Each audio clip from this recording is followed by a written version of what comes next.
There's a detail I've never forgotten. On the night of the World Cup final, my social media feed exploded. A classmate of mine put his phone face down on the table and continued reading his book. Someone next to him asked, "Aren't you watching the game?" He calmly replied, "I know it doesn't matter to me who wins." The whole room burst into laughter. Some said he was indifferent. Some said he was faking it. No one asked what he actually saw, something others didn't see. 2. What are people who aren't obsessed with sports thinking? I've made an informal observation. Those who are indifferent to competitive sports usually fall into a few categories. First, the internally depleting type. They're not indifferent to winning or losing. They care too much. However, they only care about their own wins and losses.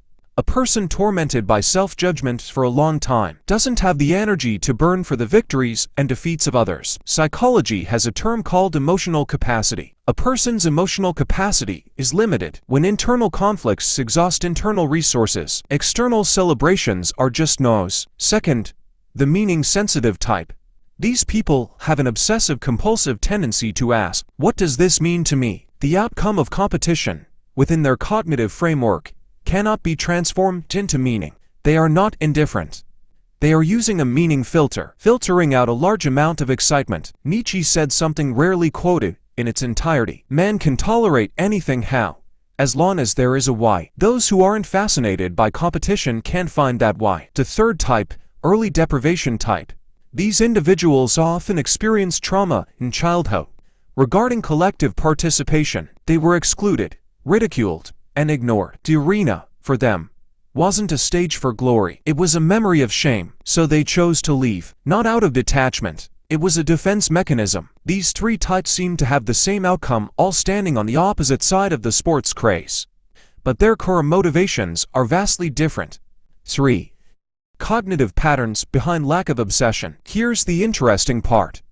First, prioritization of abstract thinking. They tend to process symbols, models, and concepts rather than concrete people and outcomes. The athlete's muscles, speed, the tears of that moment. These concrete things offer limited stimulation to their neural circuits. This isn't a defect, it's a difference in processing methods.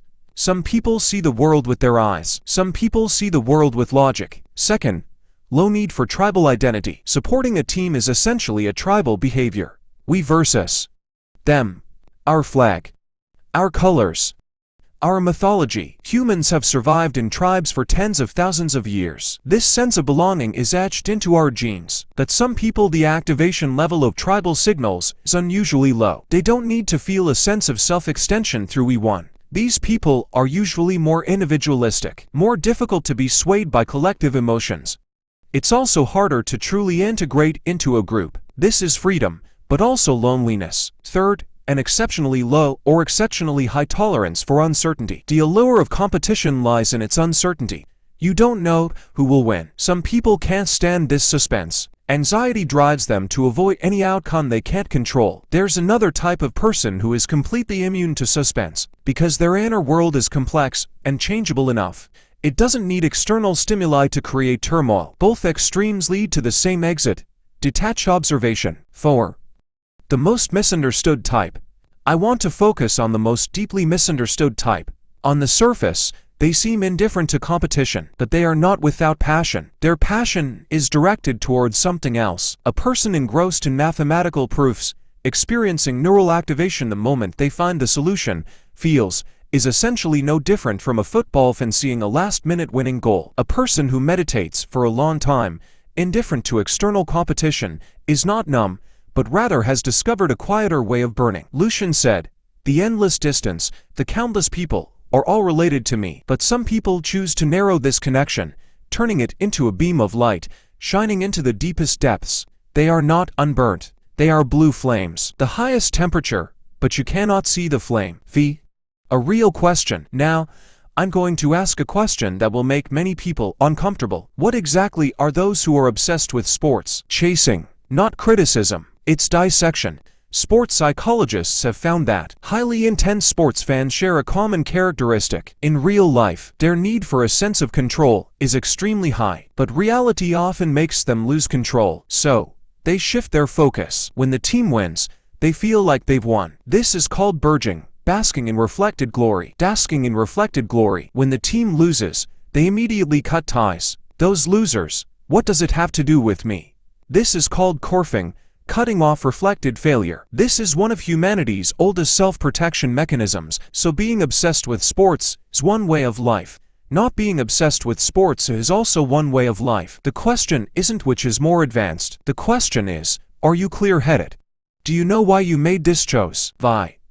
Let's go back to the student at the beginning. Later I asked him, you really don't care who wins? He thought for a long time. He said, I do care.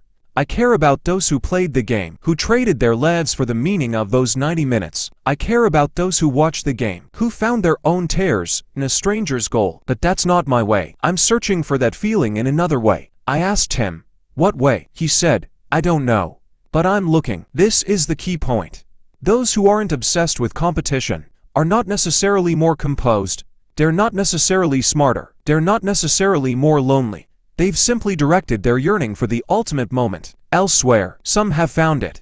Some are still on their way. The most dangerous thing isn't obsession, nor indifference.